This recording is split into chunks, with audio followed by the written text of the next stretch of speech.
This is Michael Hoffman, graduate of Pacifica Graduate Institute. I earned my counseling psychology degree there in 2006. A turning point in my life professionally, which is why I'm really grateful to Pacifica for inviting me to show my books and talk a little about them.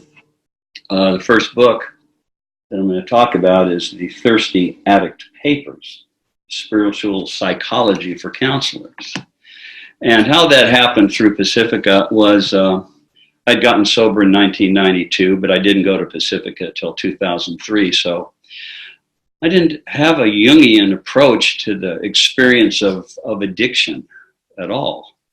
And Pacifica taught me to add imagination and education into my experience. So I went and I got a doctorate in addictive disorders, and that combined with Pacifica was fantastic. So I decided to write this book and add spirituality and imagination, Jungian depth psychology, some Buddhist mindfulness practice, and myths.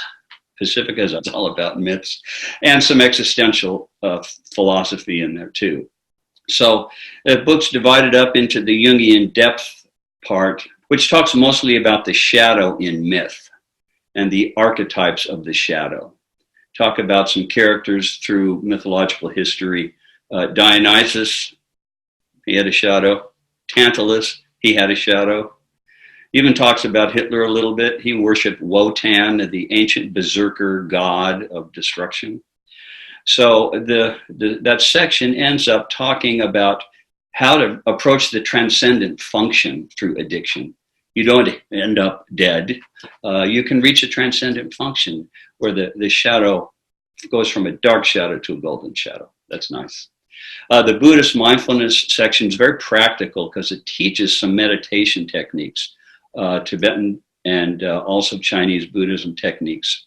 And that way you get an affective experience of being mindful of the cravings and the discomforts that lead to addictive behavior, and how to sit with your cravings and get through them without having to act out, because that's why you don't want to act out if you're an addict. There's some nice stories too. There's the story of Milarepa, the saint who invited all the demons to have tea with him, and they didn't know what to do.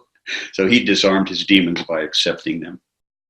In the mythology section of Thirsty Addict Papers, there's a really good talk about the coyote, the Native American coyote as the trickster, who wants to break the mold. But his desire is so potent it becomes harmful. The chaos and the creativity thing, it becomes a problem for him. Also talks about Prometheus. He had a little problem himself with his behavior, stealing fire from the gods. But the idea there is to talk about the fact that chaos can have an enlightening element to it. That's the goal of it. The trickster may hurt himself, but he's always got a pristine idea. The existential and CBT portion of the book, very practical also. It focuses on Viktor Frankl's paradoxical intention. A very practical way of summoning up the courage to do something that you probably were afraid to do. The book does not talk about a specific kind of addiction. It's not about drugs and alcohol. It's about every addiction, from chemicals to shopping to rugged sports. Worrying is an addiction for some people. So it's wide-ranging. And it gives counselors some really fresh ideas. It's not a 12-step book. It's bigger and wider, thanks to Pacifica. The other book is Hounds of Mercy. And this is a book written about the archetype of the dog. It's inspired by my own Rhodesian Ridgeback, Mr. Brown, and also the work of English biologist Rupert Sheldrake, who talked about the morphic resonance that has built up over the last 50,000 years between people and dogs. It's a series of fantastic stories. It starts with a Yoruba god named Shango, really actually an ancient Yoruban god in South Africa. And he needs to find a companion for human beings, which Mother Nature is going to create. So he picks this certain kind of dog called a Ridgeback. And then all of the stories are adventure stories about how different Ridgebacks help people. And where you see these dogs appear is quite amazing. You see them at the Battle of Gettysburg. You see them at 9/11 disaster site. You see them at an Overeaters Anonymous meeting. You see them helping people overcome problems that the people can't handle themselves. And the final story in the book is called The Psychiatrist's Hound. And that's a priceless story about a shaman in the shape of a dog who the psychiatrist thinks is a therapy dog, but he's a shaman, and he tells all the patients, you don't need all these psychopharmaceutical drugs. You need some spirituality. And the dog takes them on a journey, a shamanic journey, while the psychiatrist is over in his chair blabbing away. So you will find this is a lot of fun.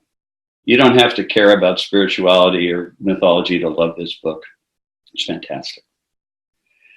I'm very grateful to Pacifica for everything they did to expand my thinking and take me out of my box and help me reach some deeper places. I think that's what Pacifica is all about. I might go back someday. I'm not sure which program, but may happen.